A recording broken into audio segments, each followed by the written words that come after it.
Hi guys, welcome to our channel mister Sisindri. Big boss Telugu season 9 నుంచి తాజాగా రేపటి ఎపిసోడ్కి సంబంధించిన తొలి ప్రోమో అయితే విడుదల అయ్యింది. ఆ ప్రోమోని ఒకసారి చూసినట్లయితే బిగ్ బాస్ హౌస్లో ప్రస్తుతం కెప్టెన్సీ టాస్క్ జరుగుతుంది. ఈ టాస్క్లో ఎవరైతే గెలుస్తారో వారు బిగ్ బాస్ తెలుగు సీజన్ 9 మొట్టమొదటి కెప్టెన్గా నిలుస్తారు. సో దీనికి కొంచెం స్పెషల్ ఉందనే చెప్పవచ్చు.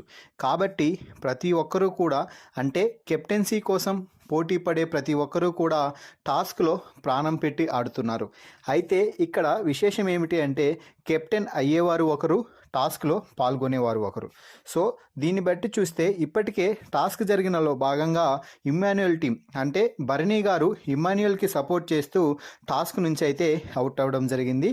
ఇక టాస్క్లో పోటీలో భాగంగా ప్రియా, అలాగే శ్రీజ, అలాగే పవన్ కళ్యాణ్, అలాగే రాము రాథోడ్ అయితే ఉండడం జరిగింది. సో వీళ్ళందరూ కూడా టాస్క్ కోసం చాలా గట్టిగానే ప్రయత్నాలు చేస్తున్నారు. ఇక ఈ టాస్క్కి సంచాలకుగా వ్యవహరిస్తున్నటువంటి మనీష్ అయితే ఫుల్ హైలైట్ అవుతున్నాడనే చెప్పవచ్చు.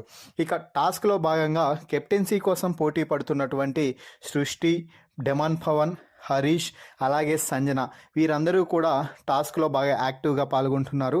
అలాగే అందరి భాగవతాలు బయటపడ్డాయి కదా, ఇక వీకెండ్ మాట్లాడుకుందాము అంటూ హరీష్ అయితే ఒక్కొక్కరి తాట తీస్తాను అన్నట్టుగా మాస్క్ మ్యాన్ మాట్లాడుతూ ఉన్నాడు.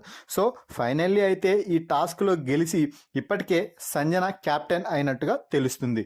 మరి సంజన తొలి క్యాప్టెన్ అవడంపై మీ అభిప్రాయాన్ని కామెంట్స్ రూపంలో తెలపండి. మరిన్ని బిగ్ బాస్ లైవ్ అప్డేట్స్ కోసం మన ఛానల్ని చూస్తూ ఉండండి. Please subscribe our YouTube channel Mr. Sisindri.